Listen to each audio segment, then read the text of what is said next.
Hey, how's it going, everyone? Welcome back to the Diabetes Management Group. My name is Patrick Liu. I'm a 180 assistant provider and a health and wellness coach specializing in type 2 diabetes and prediabetes care.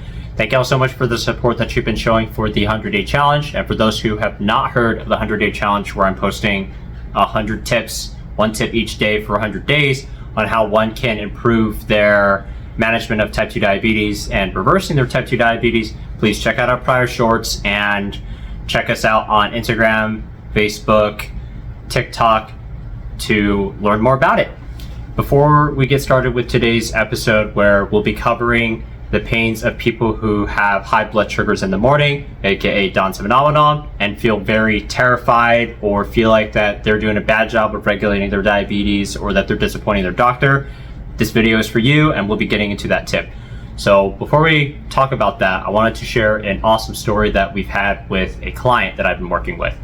He's actually been experiencing the same phenomenon where he would wake up in the morning and all of a sudden his blood sugars are just skyrocketed into a really high levels, and he was very concerned that he thought that he was doing something wrong, wasn't quite sure what the process was, and was very scared and terrified until I was able to share the science and rationale behind it and some tips to manage it. So for those who are interested in this, by understanding how this works, then one is able to feel super equipped in managing their high blood sugar levels in the morning and throughout the day. So the reason why we have that high spike in the morning is because our body's releasing some stress hormones to wake us up. Our body temperature is increasing, so those are factors that are increasing our blood sugar levels. And due to us being asleep, we're not producing as much insulin to lower those blood sugars and putting it into our body, because our pancreas is more in a sleeping state, which is good to help it recover.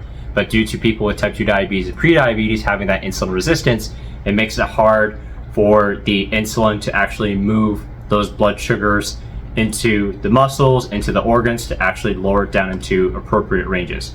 And whenever one wakes up, it's due to that insulin resistance, it's due to those stress hormones, increase in body temperature, that it causes it to be a bit higher.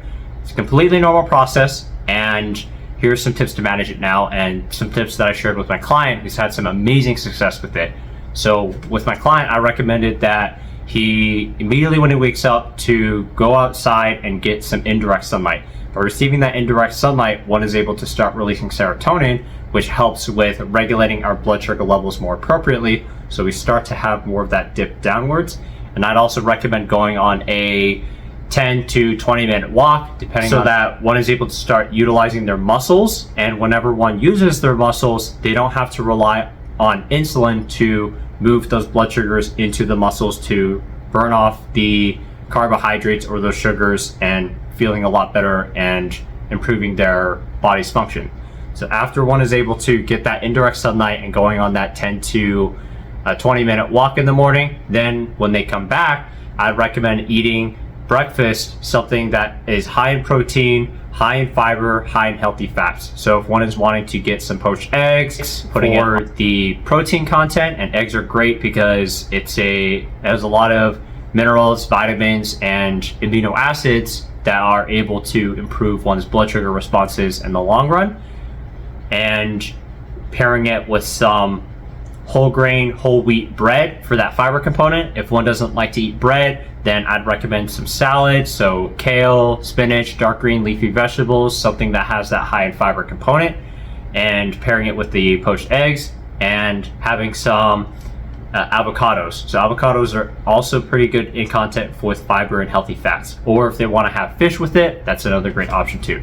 So that is a good amount of the mixtures of having high in fiber, high in protein, and having a great meal with it. I would recommend having higher amounts of calories for breakfast and lower calories for dinner, because breakfast, once we're woken up and once we have gone on that walk, our body is more metabolically active, so meaning we're able to get more bang for our buck by eating more at the breakfast time. There has been some studies that shown that if one fasts, or if they fast too much and just skip breakfast entirely for multiple days, multiple months, and for longer periods of time, that is associated with higher levels of insulin resistance and obesity, which is not a good thing, as we are trying to reverse that. And by eating that breakfast, it's actually able to help fuel our bodies, and I assume it's to help supply our organs with the appropriate sugars so that it can function appropriately.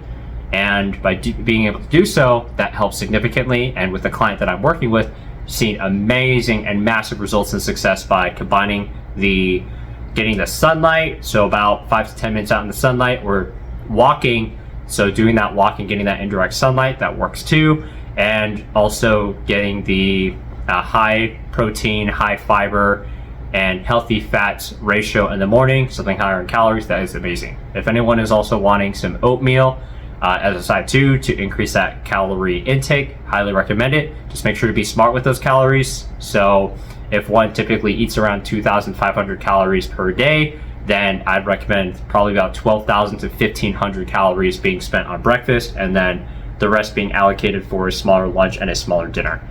And that would help significantly in improving those blood sugar levels. And of course, whenever one eats, just be aware that one may see an increase of their blood sugar levels, but it won't be as significant because of those proteins and those the high fiber content and those healthy fats, to keep it in more manageable ranges. If it's still concerning, I would recommend going on another 15 to 20 minute walk afterwards in the morning, so that one is able to use their muscles, not use as much insulin, to help with the digestion process, lowering those blood sugar levels, and overall having an awesome time with their blood sugar control and reversing their DONS phenomenon or the high blood sugar responses in the morning.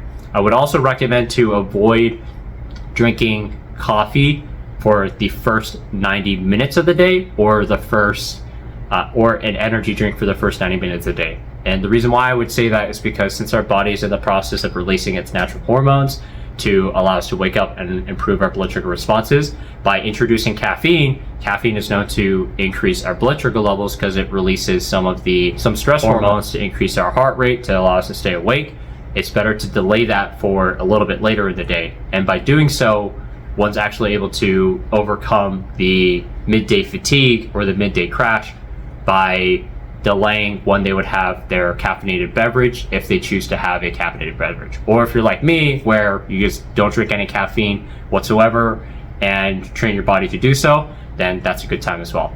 Anyways, thank you all so much for tuning into this video. And because of the tips that I shared with my client, he's actually shared his wins of how he was able to bring his high blood sugar levels, I think it was like a 180, and dropping it all the way down to an 80 by implementing those techniques and strategies in order to re-regulate those and improve the DONS phenomenon or the high blood sugar responses. And just understand that this is a completely normal process. I hope you found this helpful, and it eases your concerns to know that you're doing great. Keep up the awesome work, and hopefully these tips have been super helpful for you. And if you did find them helpful, I appreciate if you put them in the comments below, sharing what you thought about it. And if you have any ideas for future tips that you want to see me cover, please put them in the comments below. Share this video with anyone you think it'd be helpful for. And please give us a like, subscribe to our channel, and check us out on the other social media pages. Thank you all so much for tuning in, and we'll see you next time for our next video.